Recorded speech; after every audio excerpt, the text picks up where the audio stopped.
Hello everybody, how are you? Welcome to my channel Maths of Life. तो आज मैं बड़ा ही सिंपल टॉपिक लेके आया हूँ जो बेसिकली छोटे बच्चों के लिए है और ये ज़्यादा बोरियत भी नहीं करेगा। Mathematics is little bit dry subject, पर हम उसको थोड़ा सा रोमांचक बना के चलेंगे। तो मैं इसमें आज लेके आया हूँ area and perimeter of polygons. सबसे पहले इसमें जो प्रोमिनेंट वर्ड है वो पॉलीगॉन है। पॉलीगॉन का पता होना चाहिए बस, ठीक है। पॉलीगॉन क्या है? एक close figure made of entirely line segments. कोई भी बंद आकृति है, बंद आकृति मीन्स ये नीचे मैंने बनाई हुई है, देखो ये पेंटागन है। पेंटागन क्लोज फिगर है। हाँ, अगर इसमें से मैं एक भी जैसे ये बना दूंगा, ये भी तो 5 साइडेड फिगर है ना, 1 2 3 4 5, but it is not close, ये बंद नहीं है। तो मैंने सिर्फ क्लोज फिगर्स लेनी है जो लाइन सेगमेंट से ही बनी हो। तो मेरे पास ये देखो कुछ बनाई हुई फिगर्स है।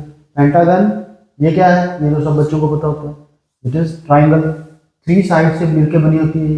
ये भी क्लोज फिगर है, ये भी पता है सबको। ये अगर चारों साइड इक्वल कर दें तो ये होता है स्क्वायर, ठीक है। इस तरह जो भी फिगर्स हैं, सबसे कम साइड्स की जो पॉलीगॉन होती है वो ट्राइंगल है। उसके बाद 4 साइडेड स्क्वायर हो सकती है, रेक्टेंगल हो सकती है, या 4 साइडेड को हम जनरली क्या बोलते हैं? क्वाड्रिलेटरल। तो क्वाड्रिलेटरल बोल देंगे हम कोई भी 4 साइडेड फिगर को। तो अब मैं जो नेक्स्ट अपना टॉपिक आगे बढ़ा रहा हूँ वो मेरा नेक्स्ट टॉपिक होगा एरिया के बारे में। तो let us start with first figure. What is this? अभी मैंने बनाया था ये जो मैंने बीच में डैश डाला हुआ ना, हर लाइन के साथ, हर साइड के साथ, ये क्या है? ये हमें रिप्रेजेंट करता है कि this line is equal to this one, क्योंकि मैंने सिंगल डैश डाला हुआ है। सिंगल डैश वाली लाइन है, ये सिंगल डैश वाली है, तो दोनों इक्वल है। ये सिंगल डैश वाली है तो ये भी सिंगल डैश वाली, ये भी दोनों इक्वल है। ये सिंगल डैश है, ये भी सिंगल डैश है, ये दोनों इक्वल है। It means all sides are equal. तो अगर किसी फिगर में सारी साइड्स इक्वल हों तो वो फिगर क्या होती है? स्क्वायर। तो मैं अब स्क्वायर के एरिया के बारे में बात करूंगा और इसके पेरीमीटर के बारे में बात करूंगा। अब दो चीजें हैं हमारे पास, एरिया यानी क्षेत्रफल और पेरीमीटर मतलब इसका घेरा, ठीक है। सर इसमें इजी क्या लग रहा है आप लोगों को? पेरीमीटर निकालना इजी है, पेरीमीटर। चलो पहले पेरीमीटर की बात करते हैं। पेरीमीटर मतलब ये ए साइड है, ये भी ए साइड है, ये भी ए साइड है, ये भी ए साइड है। तो चार चार साइड हैं, सबको जोड़ दो, ये पेरीमीटर आ जाएगा इसका। मान लो ये खेत है, एक फॉर्म है, तो फॉर्म में खेत है। ये खेत के अराउंड आपने फेंसिंग करनी है। फेंसिंग मतलब एक तार लगाना। कितनी लंबी तार लगेगी? ये साइड नाप लो, plus this side, plus this side, plus this side, ये इसका पेरीमीटर हो जाएगा, घेरा हो जाएगा इसका। तो इसका घेरा क्या बनेगा? ए प्लस ए प्लस ए प्लस ए, ये बन गया। कितनी बार है ये? 4 टाइम्स है, तो 4 टाइम्स ए, ये इसका पेरीमीटर है। फॉर एग्जाम्पल अगर ये 5 होता है, ये इक्वल टू 5, तो इसका पेरीमीटर क्या आता है? पेरीमीटर होता है 5 प्लस 5 प्लस 5 प्लस 5, मतलब 4 टाइम्स 5, 20। अगर ये मीटर में है तो 20 मीटर होगा, राइट। तो पेरीमीटर निकालना इजी हुआ ना। तो इसी तरह अगर मान लो इसकी मैं साइड ले लूँ, ए इक्वल टू 4 है, इसकी लेंथ है 4 है, इसकी ब्रेड्थ जो है वो 5 है। अब मैंने इसका पेरीमीटर निकालना, आप देखते हैं क्या है। ये है क्या फिगर में?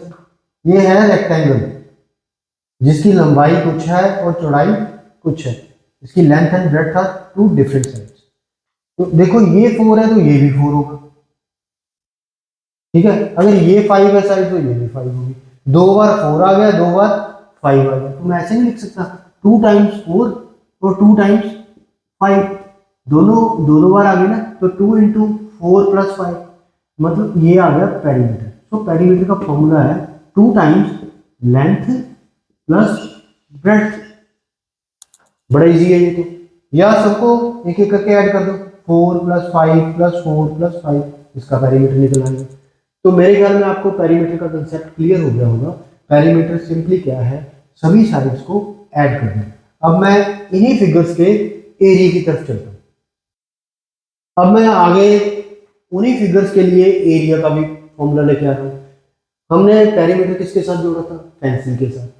फेंसिंग मतलब उसके चारों तरफ बाड़ लगानी है, एक फेंसिंग करनी है। तो मतलब इसकी लेंथ निकालनी है, इसकी लेंथ निकालनी है, इसकी इसकी सबको ऐड करना है। और एरिया, एरिया का क्या मतलब है? जनरली ना बच्चे कंफ्यूज होते हैं, एरिया होता क्या है? ठीक है, मान लो ये एक शीट है, इसको पेंट करना है, तो इतनी सी शीट को पेंट करने के लिए कितना पेंट चाहिए, वो क्वांटिटी जाननी है अगर हमें, तो इसके एरिया का पता होना चाहिए ये शीट है कितनी एक्चुअली। ठीक है, या इस पे कोई पेपर का पीस पेस्ट करना है, तो हमें कितना पेपर चाहिए वो, तो वो एरिया को रिप्रेजेंट करेगा, मतलब इसको पूरी तरह ढकना है, तो इसके एरिया की बात हो रही है। अगर सिर्फ इसकी बाउंड्री को ढकना है, बाउंड्री लेनी है, तब वो पेरीमीटर की बात हो रही है। अच्छा, अब ये स्ट्रेट लाइन फिगर है, मैं जो आज कंसेप्ट बताने जा रहा हूँ वो बड़े ध्यान से सुनिए। स्ट्रेट लाइन फिगर्स में एरिया जो होता है वो साइड को साइड से मल्टीप्लाई करके मिलता है। जैसे इसमें तो सारी साइड इक्वल है, तो इसमें तो मैं सिंपल कह दूंगा साइड इंटू साइड।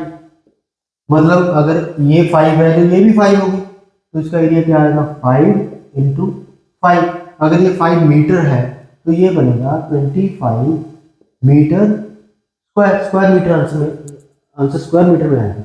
अगर ये सेंटीमीटर होता तो ये आता 25 स्क्वायर सेंटीमीटर। ये बात क्लियर है? दोबारा बता देता हूँ, देखो जब भी कभी स्ट्रेट लाइन फिगर्स होंगी, स्ट्रेट लाइन फिगर्स में पहले ही बोल चुका हूँ ये पॉलीगॉन ही होती है।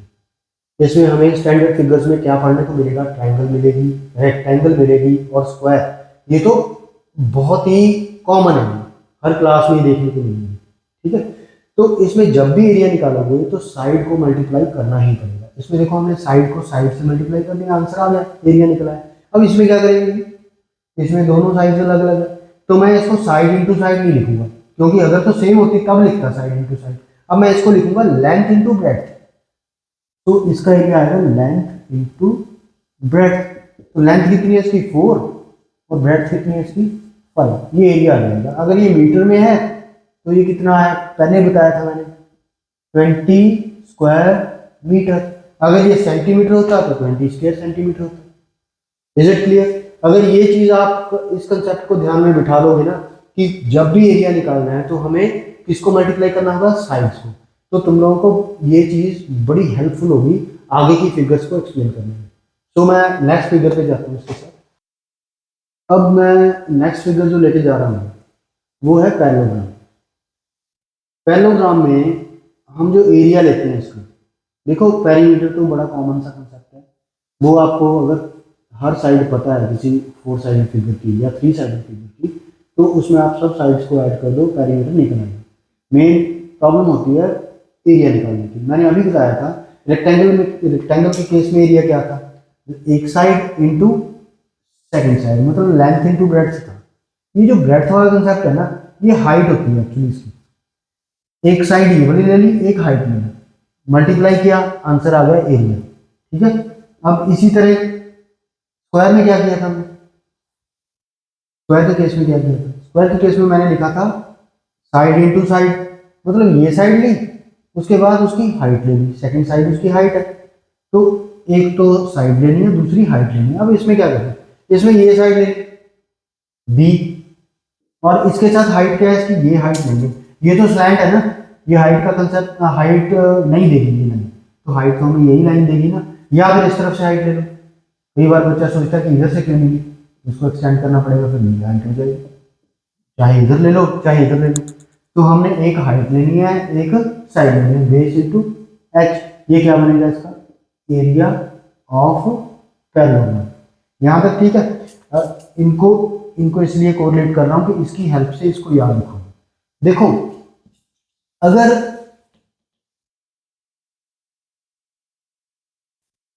एरिया ऑफ पैरेललोग्राम लिख रहे हैं, एरिया ऑफ पैरेललोग्राम, तो क्या बताया अभी मैंने? बेस ले लिया, साथ में हाइट ले ली। अब यही पैरेललोग्राम है जो इस तरह की है पैरेललोग्राम। अब इस पैरेललोग्राम का अगर मैं डायगोनल खींच लूँ, ये डायगोनल हो गया इसका, इसको दो ट्राइंगल्स में डिवाइड कर दें। ये ट्राइंगल्स कॉन्ग्रुएंट ट्राइंगल्स हैं। कॉन्ग्रुएंट का मतलब है इनकी साइज और इसका शेप बिल्कुल सेम होगा। ये दोनों अगर ऐसे फोल्ड मार दोगे ना तो ओवरलैप कर देंगे।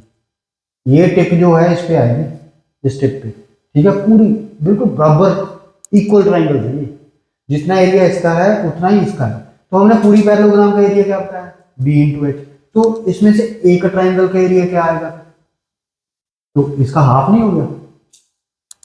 तो जब भी कभी एक ट्राइंगल दी हो आपको इस तरह की, ऐसी ट्राइंगल, उसका एक हाइट दे दी और एक उसका बेस दे दिया, तो समझ लो इसका एरिया जब लिखना है हमें इस ट्राइंगल का, तो वो आएगा बेस इंटू हाइट, पर ये किसका हाफ है, ये पैरेललोग्राम का हाफ है। देखो ध्यान से, ये ऐसे थी, ये इस तरह की पैरेललोग्राम थी, अगर ध्यान से देखो,